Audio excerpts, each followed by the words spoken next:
रमेश बाबू आज बहुत दिनों बाद बहुत खुश नजर आ रहे थे। आखिर कई सालों बाद उनके घर खुशियां जो आई था। खुशियों से तात्पर्य है उनकी बहू से मनोलिका बसु। रमेश बाबू को आज पहली बार अपने बेटे के पसंद पर भी गर्व था। आखिर हो भी क्यों न, इतनी खूबसूरत लड़की से शादी जो कराया। हालांकि उन्हें इस बात का दुख है कि वैसे शादी नहीं हो पाई जैसा वो चाह रहे थे, पर इस कोरोना काल में शादी हो गई, यही बड़ी बात थी। रमेश बाबू हावड़ा ब्रिज के बगल में एक छोटे से खानदानी घर में रहने वाले सरकारी बाबू थे। कुछ समय पहले उनकी बीवी की हृदयाघात से मृत्यु हो गई थी। तभी से रमेश बाबू बहुत उदास और दुखी रहने लगे, परंतु आज उनके बेटे सतीश बाबू ने अपनी जॉब के दौरान एक लड़की को पसंद कर लिया और कुछ ही दिनों में भारतीय आर्य समाज ट्रस्ट के सामने विवाह बंधन में बंध गए। मनोलिका कमाल की खूबसूरत लड़की थी और उतनी ही गुणकारी, संस्कारी भी। आते ही सबका दिल जीत लिया। रमेश बाबू की तो बहू नहीं बेटी बन गई थी। शाम को रमेश बाबू ने अपने घर में छोटी सी पार्टी रखी, इस उम्मीद में कि आस पड़ोस के लोग जरूर आएंगे। आधी रात तक इंतजार लिया पर कोरोना की वजह से कोई नहीं आया। रमेश बाबू जो सुबह से खुश नजर आ रहे थे, वो रात होते होते फिर से निराश हो गए। अपनी निराशा से बाहर आते पाते इससे पहले ही एक फोन आ गया। फोन पर दूसरी तरफ से जो कुछ सुनाई दिया उसे वो सहन नहीं कर पाए और कटे पेड़ की तरह सोफे पर गिर गए। थोड़ी देर बाद उन्हें अपने आप होश आया और तुरंत ही गांव जाने का प्लान बनाया। अपने बेटे बहू से बात की और उन्हें भी अपने साथ गांव सुबह तड़के ही लेके निकल गए। गांव पहुंचते ही रमेश बाबू फुट-फुट के रोने लगे और अपने घर पहुंचते तक उनका रो रो कर बुरा हाल हो चुका था। होता भी क्यों न उन्हें अपनी मां के मरने की खबर मिली थी। 97 साल की वृद्ध माताजी को इस तरह देखकर पूरा परिवार क्या, पूरा गांव दुखी था। अपनी माता जी के आखिरी दर्शन करने के लिए जब रमेश बाबू झुके तो हैरान रह गए। माँ के हाथ पैरों पे अजीब से निशान थे। इससे पहले रमेश बाबू कुछ कह पाते, उनके बगल में बैठे एक बुजुर्ग व्यक्ति ने धीरे से उनके कान के पास कहा, निशी डाक। उस वृद्ध की बात सुन रमेश बाबू हैरान रह गए। आज से पहले सिर्फ किस्से कहानियों में ही निशी डाक के बारे में सुना था, एक ऐसी आत्मा या चुड़ैल जो रात में किसी के भी घर के गेट को खटखटा कर 2 बार आवाज लगाती है और अगर उस घर का कोई सदस्य दरवाजे को खोल देता है तब वही निशी डाक उसे मार डालती है। रमेश बाबू अपने बच्चे और बहू के साथ तुरंत वहां से निकलना चाह रहे थे, पर लोगों ने अंतिम संस्कार तक रुक जाने को कहा। रमेश बाबू जानते थे कि अगर वो आज रुक गए तो अगले 13 दिन और रुकना पड़ेगा, परंतु निशी डाक का डर उन पर इतना हावी था कि वे कुछ सोच समझ नहीं पा रहे थे। आखिरकार माँ की खातिर उन्हें रुकना ही पड़ा। शाम होते होते सतीश बाबू की गांव के अपने हम उम्र लोगों से अच्छी दोस्ती हो गई। पिताजी जॉब लगने के बाद बहुत काम घर आए और उनके बच्चे भी इसी वजह से सतीश बाबू गांव में किसी को नहीं जानते थे, परंतु आज गांव में कुछ लोगों से दोस्ती हो गई। उन्हीं में से एक था भोला चंद्र चट्टोपाध्याय।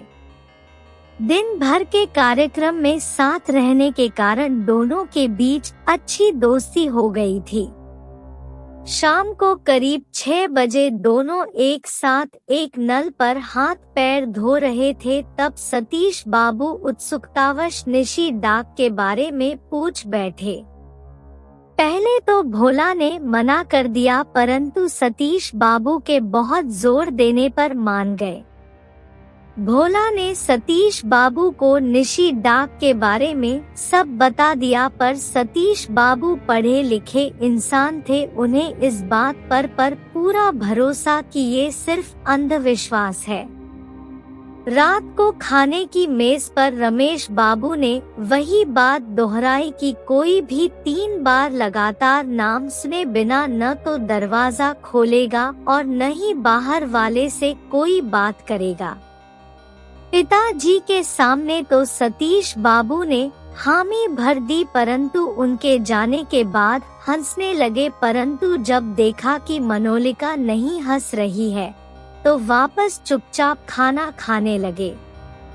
खिचड़ी खाने के बाद दोनों पति पत्नी अपने कमरे में सोने चले गए। रात को अचानक रमेश बाबू को भोला की आवाज सुनाई दी, रमेश बाबू मेरी मदद करो, मेरे बापूजी का एक्सीडेंट हो गया है।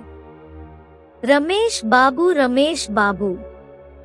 भोला की आवाज सुनकर रमेश सकते में आ गए, पर तभी भोला ने दोबारा आवाज लगाई, रमेश बाबू। रमेश बाबू ने गिनती की, अब तक 4 बार मेरा नाम लिया जा चुका है, यानी ये निशी डाक है। इसी भावावेश में वो बाहर जाने लगे। पत्नी के रोकने के बावजूद वो रमेश बाबू बाहर निकल गए।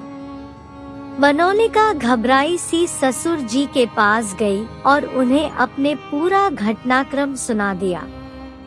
रमेश बाबू ने अपनी बंदूक उठाई और अपने बेटे को खोजने घर से बाहर निकलने ही वाले थे कि तभी उन्हें अपने पड़ोसी शैलेश बाबू की आवाज सुनाई दी, जो उनसे मदद मांग रहा था।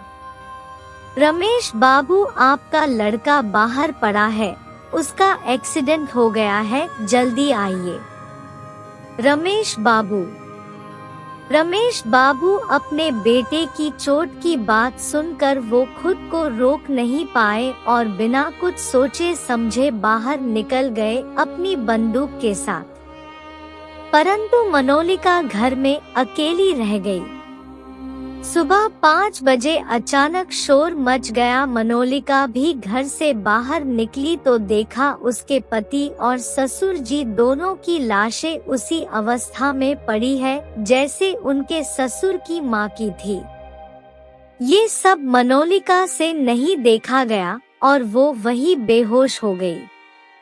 कुछ घंटे बाद जब होश आया तब उसके आंखों से सिर्फ आंसू बह रहे थे।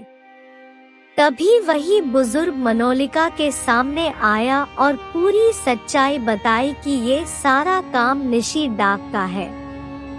साथ ही निशी डाक इस गांव में कैसे आई, इसकी क्या कहानी थी वो भी बताई।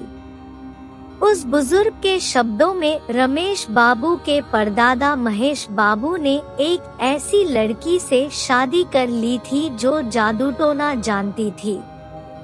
इसका इस्तेमाल कर वो लोगों की बलि लेती थी और अपनी शक्तियां बढ़ाती थी। एक दिन उसे महेश बाबू ने पकड़ लिया और पूरे गया गांव वालों के सामने उसे जिंदा जला दिया। जाते जाते उसने श्राप दिया कि इस गांव का कोई भी निवासी और उसकी अगली 7 पुश्ते का जब तक खून ना पिएगी उसे शांति नहीं मिलेगी।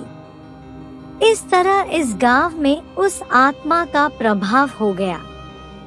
तंत्र मंत्र शक्तियों की वजह से निशी डाक में बदल गई और गांव के लोगों को मारने लगी। लोगों के शरीर को खरोंच कर पहले खून निकालती है, फिर जान से मार देती। उस बुजुर्ग व्यक्ति ने मनोलिका को तुरंत ही वापस जाने को कहा। मनोलिका रुकना चाहती थी परंतु बुजुर्ग ने जबरदस्ती उसे वापस शहर भेज दिया। शहर वापस आने के बाद मनोलिका गुमसुम सी रहने लगी। मनोलिका को शहर आए भी 2 से 3 दिन ही हुए होंगे कि अचानक रात में उसे उल्टी होने लगी। प्रेगनेंसी टेस्ट लिया, वो पॉजिटिव आया। मनोलिका हैरान और खुश दोनों थी कि तभी किसी ने उसके दरवाजे में दस्तक दी और आवाज लगाई, मनोलिका मनोलिका दरवाजा खोलो बेटा। यह कहानी आपको पसंद आए तो कमेंट करके जरूर बताएं और साथ ही हमारे चैनल को सब्सक्राइब करें और बेल आइकन को भी दबा दें ताकि हमारे आने वाली वीडियो की नोटिफिकेशन आपको मिल सके। धन्यवाद।